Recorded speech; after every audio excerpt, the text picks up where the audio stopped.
বেটা তুই তো তোর বউ মারা যাওয়ার পরে 40 দিন পার করবি না, তুই তো আরেক বেটির হাত ধরে ফেলাই। আমি আগে একটা বিয়ে করেছিলাম এবং ওটা আমি নিজেই ডিভোর্স দিই, নিজের পছন্দে বিয়ে করে নিজেই ডিভোর্স দেই। যদিও বা টাকার জন্য বিয়ে করে আপনাদের কি অসুবিধা আমি তো বুঝি না। আপনি আপনার মেয়েকে বিয়ে দেওয়ার সময়, বোনকে বিয়ে দেওয়ার সময় তো টাকাওয়ালা জামাই খুঁজবেন। নারী উদ্যোক্তা রুবাইত ফাতিমা তনির বিয়ের খবরে তোলপাড় নেট দুনিয়া। দ্বিতীয় স্বামীর মৃত্যুর কয়েক মাস পেরোতে না পেরোতেই ফের বিয়ে করায় শুরু হয়েছে আলোচনা সমালোচনা।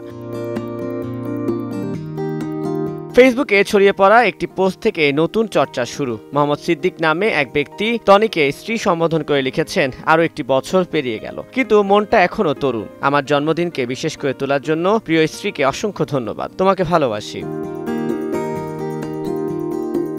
12 অক্টোবর সে একই সময় নিজের প্রোফাইল থেকে সিদ্দিককে জন্মদিনের শুভেচ্ছা জানান তনি। আদুরি ভাষায় লিখেন, তোমার মতো বিশেষ একজনের জন্মদিন উদযাপনের জন্য বছরে একটা দিনই যথেষ্ট নয়। দুজনের পোস্ট দেখেই দুয়ে 4 মিলিয়ে নিয়েছেন নেটিজেনরা। অনেকে তনির এই সিদ্ধান্তকে সাধুবাদ জানাচ্ছেন, আবার কেউ করছেন কড়া সমালোচনা। এ বিষয়ে জানতে তনির সঙ্গে যোগাযোগের চেষ্টা করা হলেও মেলেনি কোনো জবাব। চলতি বছরের শুরুতে না ফেরার দেশে পাড়ি জমান তনির স্বামী শাহাদাত হোসাইন। দীর্ঘ অসুস্থতার পর ব্যাংককের একটি হাসপাতালে চিকিৎসাধীন অবস্থায় মারা যান তিনি। স্বামীর সঙ্গে বয়সের ব্যবধান নিয়ে বরাবরই সমালোচনায় ছিলেন এই নারী উদ্যোক্তা। এবার তৃতীয় বিয়ের খবরে আবারও আলোচনার কেন্দ্রে উঠে এসেছে তার নাম। তানভীর হাসান, সময় সংবাদ, ঢাকা।